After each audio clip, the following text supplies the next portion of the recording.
Why do you guys feel like not only the media, but the fans kind of have the Nuggets and Big Joker kind of underrated? I just think his game is just so different.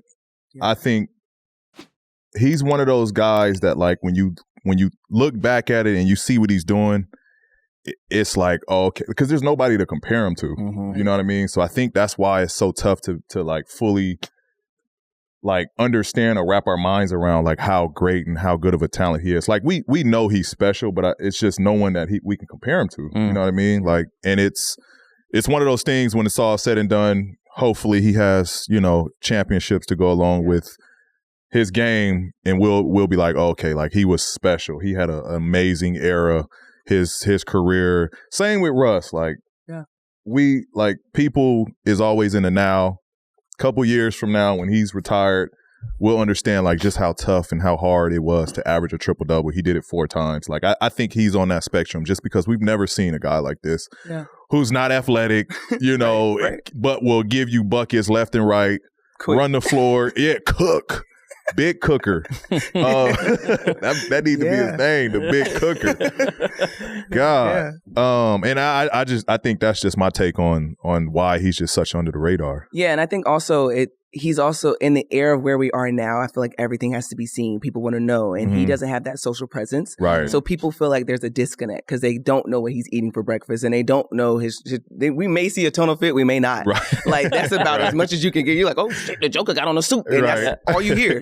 So I think like in the era that we're in now, everyone's like, oh my God, what are they doing X, Y, and Z? But I think that is also a part of it because people just don't know him, and when you do speak to him or you hear him, it's like, nah, I'm just here to get buckets. I saw him, he was fumbling, putting on his shirt. Like, it's like, it's just him. So. Right. He's just all about hoops. Yeah. I was watching JJ Redick's podcast, and he had Gilbert on, and Gilbert was just kind of talking about how like his game is so different that it's almost like it's hard for kids to like relate. You know what I mean? They're used to all the dribbling and the shooting, and his game is like an outlier. Like, no one plays. It's almost like awkward. And you can't stop it. It is awkward. So for the kids, it's hard to like mimic that. Like, so I think that kind of plays a part in it. I thought it was an interesting take. Yeah, no, he does have an awkward game. Like, because even when we play him and we're switching a lot, so I have moments of guarding him, and for me, it's like, oh, okay, this is easy. I'm faster than him. Like, if he beats me, I can catch him. But it's such a like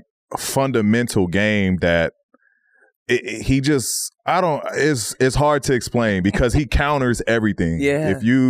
And it's precise. If you reach, the timing is just what make it elite. If you reach or, you know, push up on him, like, it's literally boom. Like, you realize, damn, that was a mistake. I shouldn't have did that. Yeah. And it's like, damn, why can I not guard this dude? Like, and then I talked about it, his touch.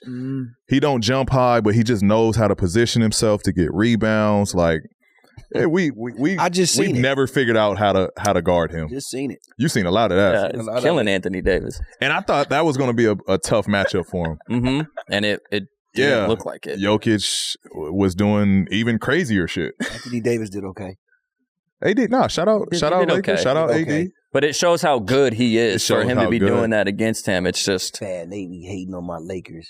You know, it's all good. It's not hate. We just keeping it 100. Yeah. They got swept, not us. Yeah, I feel like it's not hate. Not everything's an attack, bro. So, Jackie, I know it's a sensitive subject, but now that your Lakers got swept, what are you going to do on Prize Picks? Look, man, I'm not even worried about that. It's over and there's nothing I can do. But look, all I did is what I always do. LeBron and Austin hit on every entry left, and they left me some money, so I can't complain. But please, let the people know what Prize Picks is. So Prize Picks is a daily fantasy app where you pick 2 to 6 players like the video on your screen, then pick if they will have more or less than their Prize Picks projection. You aren't competing against other people. It's just you versus the projections available. I know how much money I won, but tell the people how much money they can win on Prize Picks. So you can win up to 25 times your money on any entry. And on top of all of that, all first-time users that go deposit and use our promo code PODCASTP will receive a 100% instant deposit match up to $100. That means if you deposit $20, Prize Picks will give you $20. If you deposit $100, Prize Picks will give you $100. Cha-ching!